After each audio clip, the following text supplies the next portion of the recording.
Buenas tardes, muchachos, ¿cómo están? El día de hoy vamos a tocar el tema de hidrósfera.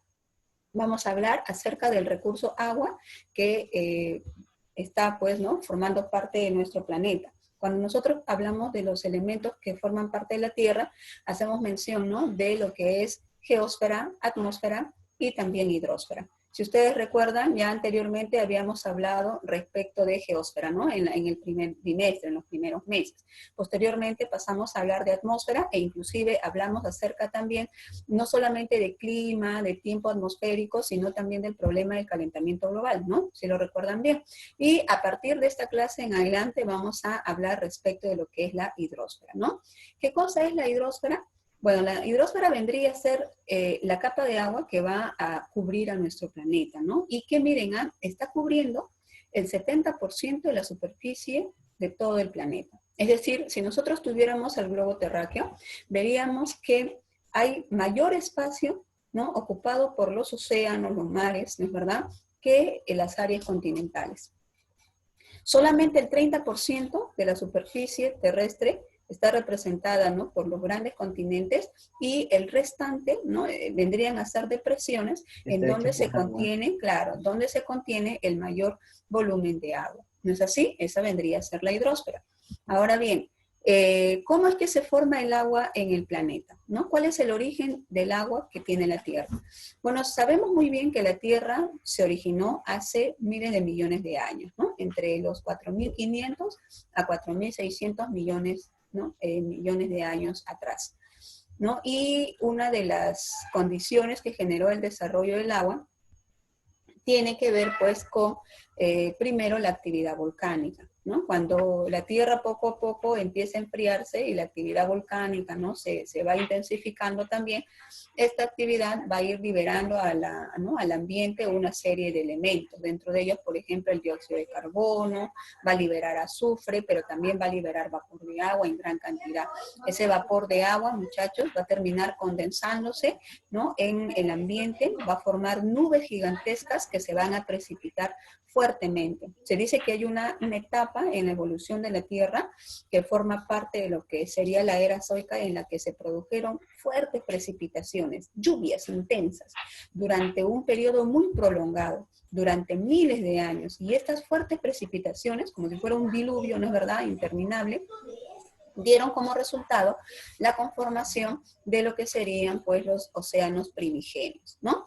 Desde ese momento hasta la actualidad, por supuesto, mucho ha cambiado la estructura de la superficie de la Tierra, ¿no? En primer lugar, sabemos muy bien que con la actividad volcánica también se van a formar relieves, con el movimiento de las placas tectónicas se van a configurar las grandes cordilleras que ya nosotros hemos mencionado anteriormente, ¿sí o no?, como el caso de la cordillera de los Andes. Pero también en ese proceso de formación es que se van a ir configurando los océanos y los mares que forman parte hoy en día del planeta. ¿No es así? Al igual que también en las altas montañas se va a producir, pues, debido, ¿no?, a las temperaturas muy bajas registradas por allá, la conformación de lo que vendrían a ser los glaciares, ¿no? Y estos glaciares, por supuesto, van a constituirse hoy en día en una de las reservas de agua más importantes que hay en el planeta, ¿ya? Entonces es así como progresivamente se va formando el agua en la Tierra.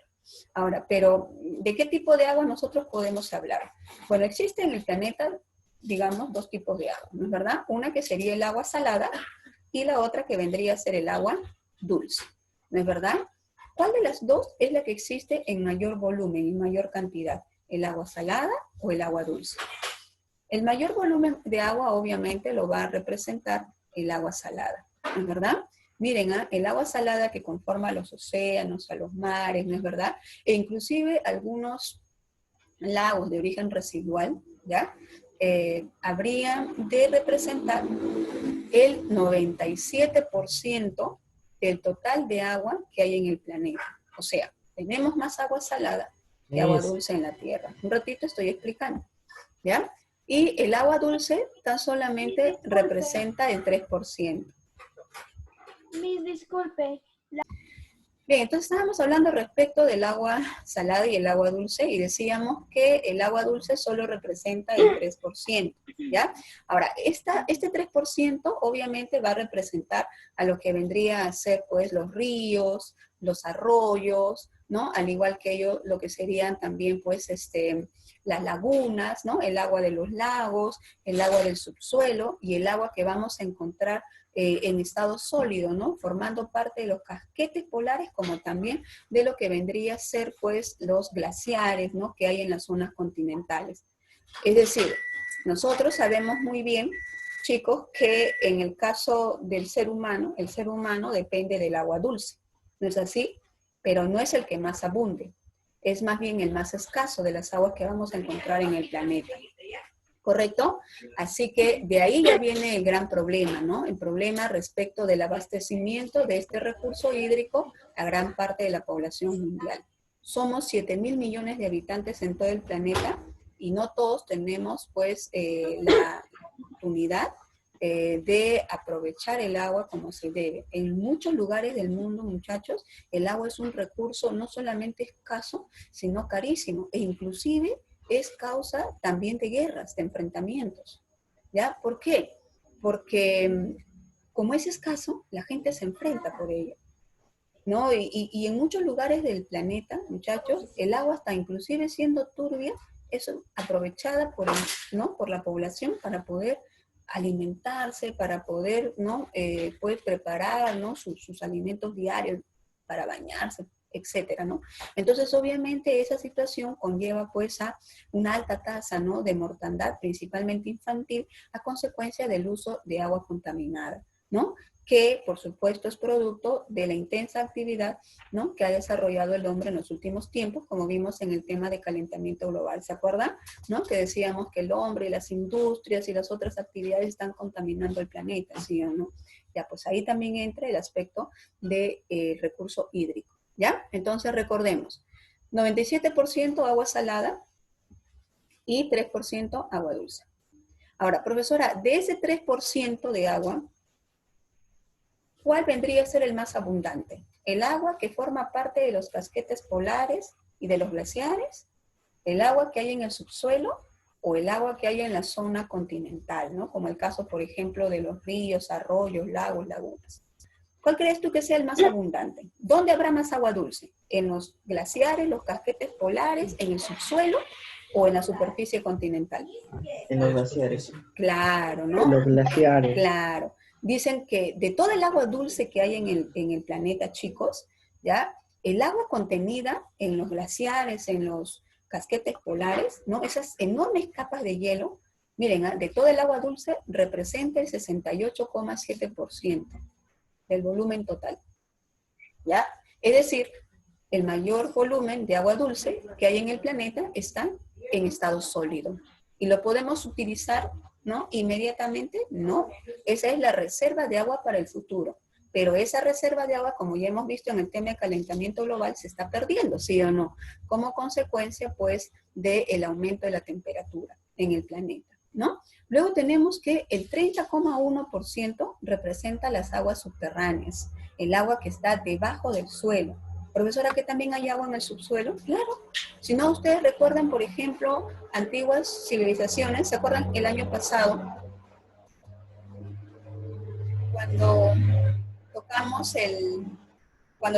el tema de Nazca y decíamos que Nazca era una cultura que había desarrollado la agricultura aprovechando el agua subterránea, ¿sí o no?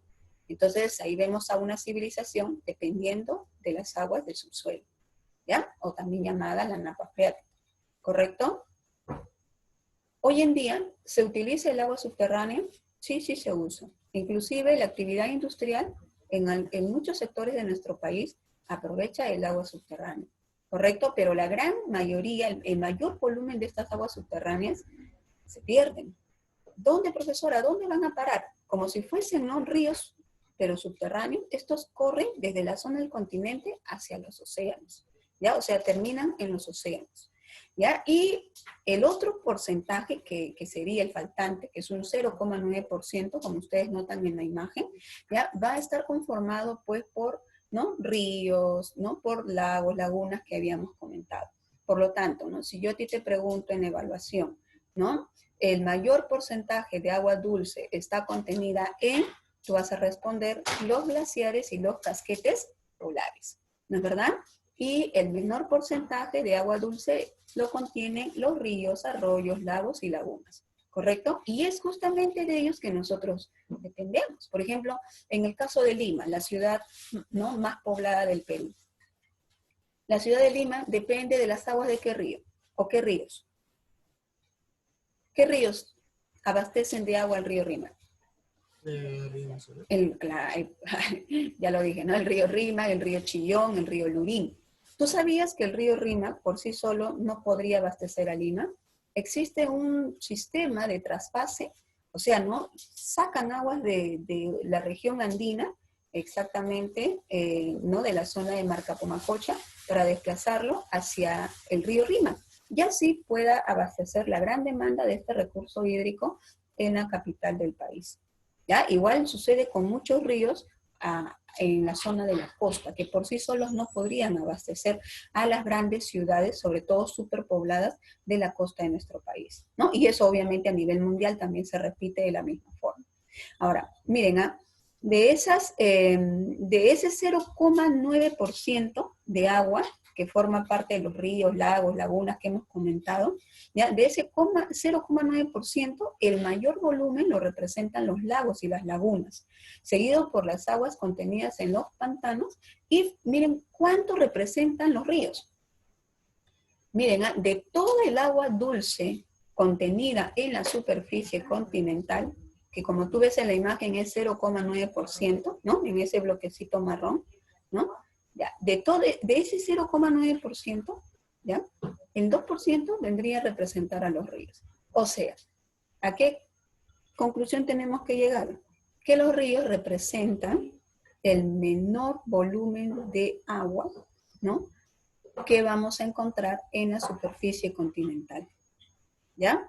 Por lo tanto, si los ríos se secan, vamos a tener un gran problema de abastecimiento, ¿sí o no? Pero todavía contamos con agua de pantanos, agua de lagos, agua de lagunas. Pero ¿qué pasa si los lagos, las lagunas se contaminan? ¿No? Son contaminados por actividad minera, por actividad, por ejemplo, ¿no?, de extracción de recursos, ¿no?, de la zona, pues, del subsuelo. Claro, claro, todo eso genera, ¿no?, problemas también de afectación a, a la población en función a que no va a poder, ¿no?, utilizar el agua de manera correcta. Yo he hecho, claro, yo he hecho más de una visita a la planta. Supuestamente esto estoy cero como usted, 21.600 euros. ¿Quién habló? Bien, para entenderlo. Entonces, muy bien, estábamos hablando entonces respecto de la distribución, ¿no?, del agua que hay en el planeta. Y por aquí, miren, veamos también otra característica, ¿no? El aprovechamiento del agua. ¿Cómo se está usando el agua hoy en día? ¿Qué actividades económicas requieren de mayor volumen de agua? Si hablamos a nivel mundial, ¿ya?, si hablamos a nivel, ¿no?, global, vamos a decir que la principal actividad que requiere de recurso hídrico, ¿ya?, del mayor volumen de agua, ¿saben cuál es? Miren, aquí está, la agricultura, ¿correcto? La agricultura más o menos requiere de un 75%, ¿ya?, un 75% de agua a nivel de todas las actividades económicas, inclusive del consumo humano, ¿ya? O sea, se gasta casi todo el agua dulce en agricultura. ¿Y por qué, profesora? ¿No? ¿Cuál es el problema de la agricultura? Bueno, el problema, el asunto aquí, chicos, va en el hecho de que hoy en día, como hay más población, se demanda mayor cantidad de alimentos. Entonces, para poder producir más alimentos, pues se tiene que adecuar más espacios en el planeta para la actividad agrícola. Entonces se riega intensamente, y ese riego permanente genera daño al suelo, pero también genera pérdida del agua. Por eso es que en los últimos años se ha venido impulsando programas, por ejemplo, o métodos de aprovechamiento bastante racional del agua. No sé si ustedes han oído hablar sobre los cultivos hidropónicos o la hidroponía. No sé si han oído hablar al respecto. Por ejemplo, en la zona este de Lima, las municipalidades están promoviendo mucho la hidroponía, que es el de cultivar algunos alimentos en la azotea de nuestras casas, ¿no? Por ejemplo, puede ser que cultivemos lechugas, ¿no? De repente tomates, pues algunos alimentos más, sin la necesidad de utilizar un montón de agua, sino poco recurso hídrico. Entonces, imagínense si esto lo lleváramos a grandes escalas. Podríamos darle un uso mucho más racional y provechoso al agua, ¿no? Pero como hoy en día se viene dando, este recurso se está gastando de una manera muy preocupante. Pregunta, ¿cuál es la segunda actividad económica que también requiere abundante agua? La segunda actividad económica es la industria. Claro, a nivel global sería la industria. Muy bien, aquí está en el esquema, ¿ya? Dicen que la actividad industrial más o menos pues requiere de un 7 a un 10% de la mayor cantidad de agua, ¿no? Que hay en el planeta.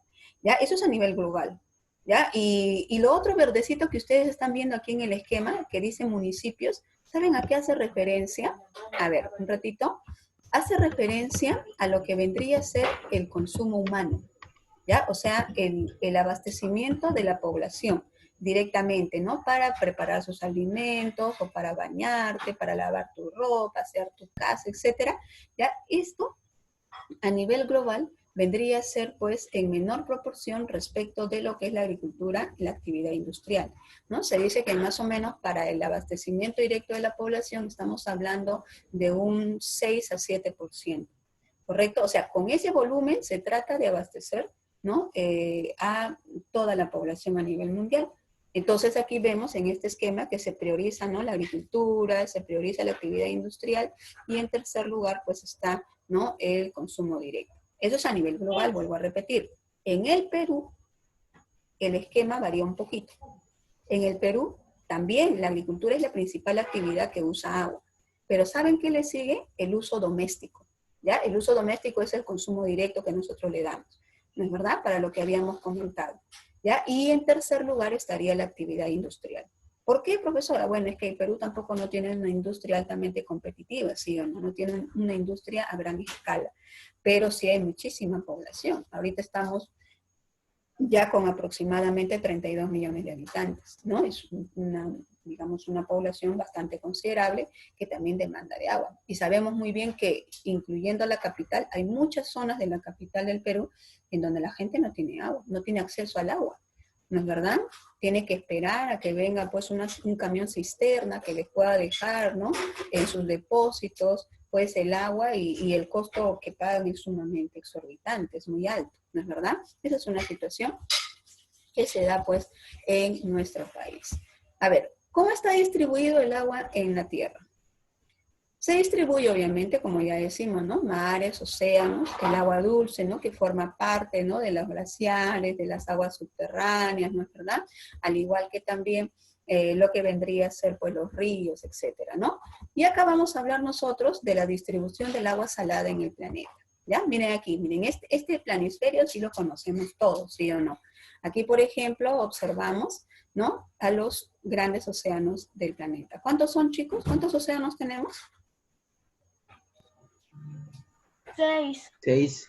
¿Seguro? ¿Seguro? 6. ¿Seguro? Sí, A ver, tenemos, miren, Pacífico, Pacífico. Es uno solo, ¿sí? No hay dos océanos pacíficos. 5.000. Ya ves, ¿no? El Tenemos, Pacífico comparte claro, con... exacto, ¿no? El océano Pacífico, el Atlántico, ¿no?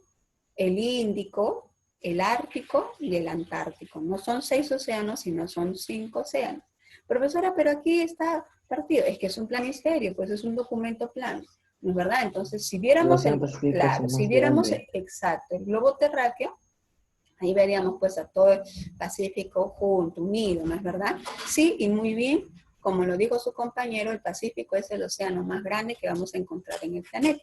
Y baña, miren, las costas, fíjense aquí en el planisferio, en el mapa, claro, las costas occidentales, ¿no? De América, toda la costa occidental de América. Claro, ¿no? En este caso aquí estaría la costa peruana.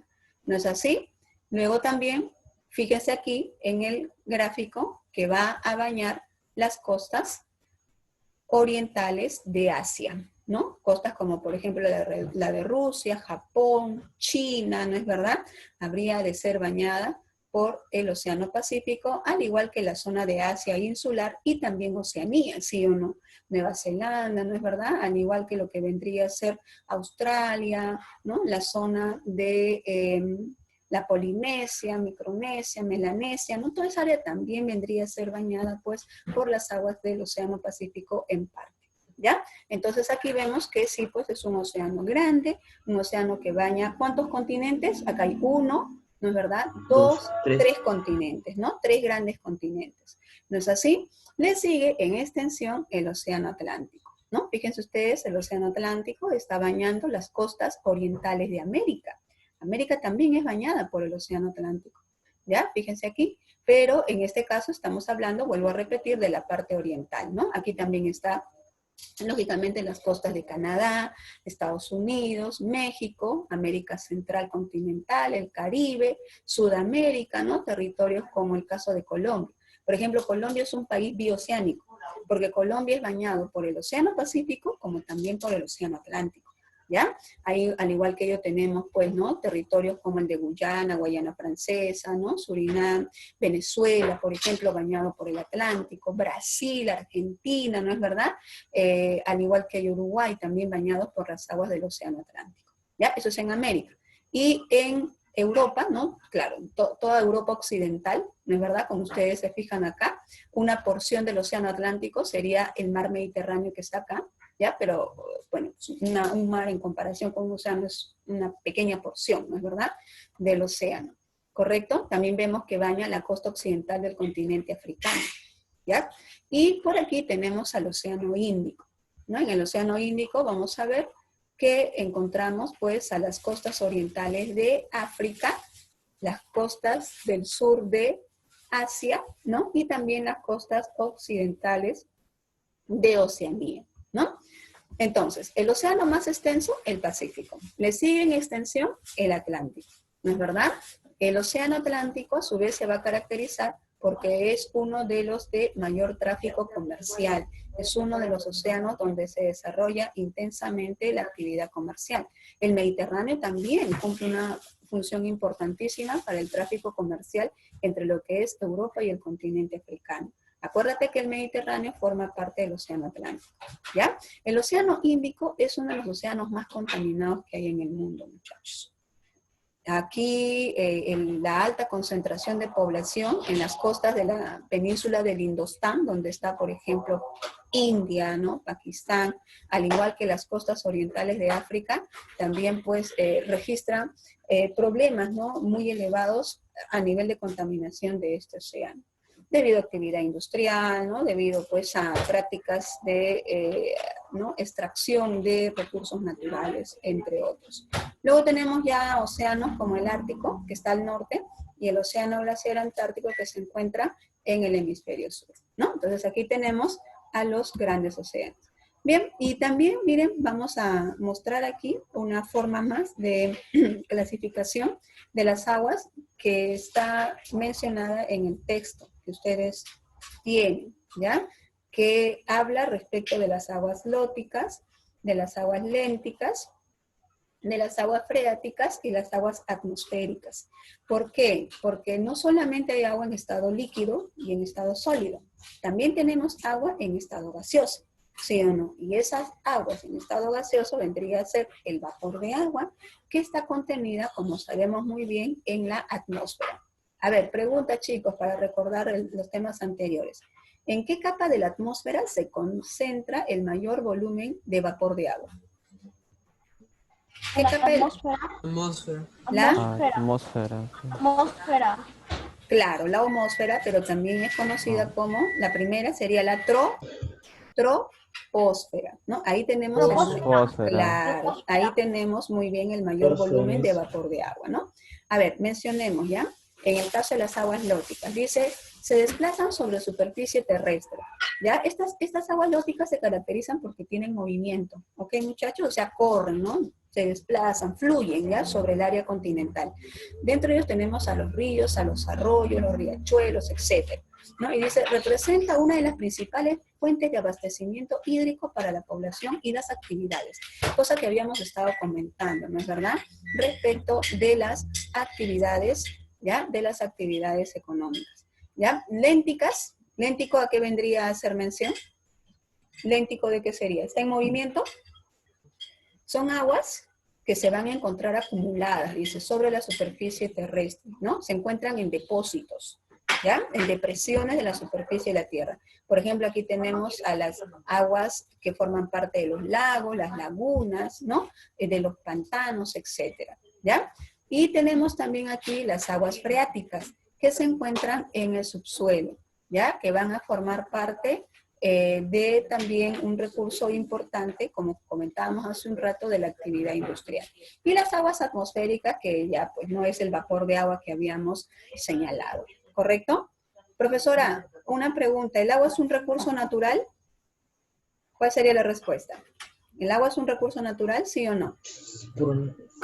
A ver, sí, a ver, Gobea, ¿cuál es tu pregunta ahí? Sí, Miss. Muy bien. No, deje sí, Miss, deje sí. Ya, muy bien. Muy bien, chicos. Sí, pues. El agua es un recurso natural y es un recurso natural renovable. Ya, no se olviden, es un recurso natural renovable. ¿Qué quiere decir? Que se renueva, se regenera. ¿Ya? Profesora, ¿y cómo se regenera el agua? ¿Cómo se renueva? A través de un ciclo que se conoce con el nombre del ciclo del agua. ¿Ya? O el ciclo hidrológico, así también se va a llamar. Dentro de ellos, por ejemplo, tenemos varias etapas. ¿Ya? Una de las etapas iniciales, vamos a ver por aquí, sería, miren esta, que es la precipitación. No, sí, perdón, la evaporación, ¿ya? A ver, ¿qué es lo que sucede? Los rayos del sol, ¿ya? Calientan a la superficie, ¿no? Terrestre. Si estas aguas, ¿no? Oceánicas son calentadas, se produce la evaporación, muy bien, que es la primera etapa, ¿no es verdad? Luego estas moléculas de agua, ¿no? Este vapor de agua se va a ir agrupando, se va a ir, ¿no? Uniendo y ahí se produce la siguiente etapa que vendría a ser la condensación, ¿es verdad? Que va a dar como resultado la conformación de las nubes. Estas nubes van a ser impulsadas por los vientos, ¿no es así? Y van a no solamente a ser movilizadas, miren, de las costas hacia la zona del interior, sino que también van a ascender, ¿no? Porque los vientos impulsan cuesta arriba hacia las nubes. Y al momento de ascender, las nubes pues van a encontrarse con zonas de menor temperatura, ¿ya? Y al entrar a zonas de menor temperatura, el vapor de agua va a cambiar de estado gaseoso a estado líquido, por ejemplo. Ahí la nube va a pesar más, se va a saturar y se va a romper. Y ahí se va a producir la precipitación, ¿no? Que sería pues la caída del vapor de agua nuevamente a la superficie, esta vez a la superficie continental. ¿Ya? Parte de estas aguas van a correr sobre el territorio, eso se llama escorrentía, alimentando a los lagos, a su vez a los ríos, ¿no es verdad? Y otra parte se va a infiltrar, ¿no? Se va a meter debajo del suelo, alimentando así al agua subterránea, ¿ya? Entonces, de esta manera es como se lleva a cabo la regeneración o renovación, mejor dicho, del recurso hídrico, ¿correcto? Profesora, la evaporación solamente consiste en, pues, el proceso dado en los grandes océanos. Bueno, también podemos hablar de lo que se conoce como la evotranspiración, ¿no? ¿Qué implica qué cosa? Que nosotros, por ejemplo, también transpiramos, ¿no es verdad? Y esa transpiración, ese líquido que vamos eliminando en nuestro cuerpo, pues también, ¿no? Se va a incorporar al vapor de agua que hay en la atmósfera, al igual que también las otras especies con vida, ¿no? Así que todo ello incluye lo que vendría a ser, pues, el ciclo del agua, ¿ya? Entonces, hasta aquí, miren, chicos, todo lo que concierne a las características del recurso agua, de cómo está distribuido, ¿no? ¿Cuál es el océano más grande, ¿no? Y cuáles son las actividades que requieren de abundante agua. Pero como les decía, uno de los grandes problemas que enfrenta el agua en el planeta es que no solamente es escaso, sino que está siendo víctima de contaminación, ¿ya? Entonces, miren, voy a compartirles un video cortito, vamos a ver una parte nada más respecto del problema. Tengo una pregunta. Dime, Mina.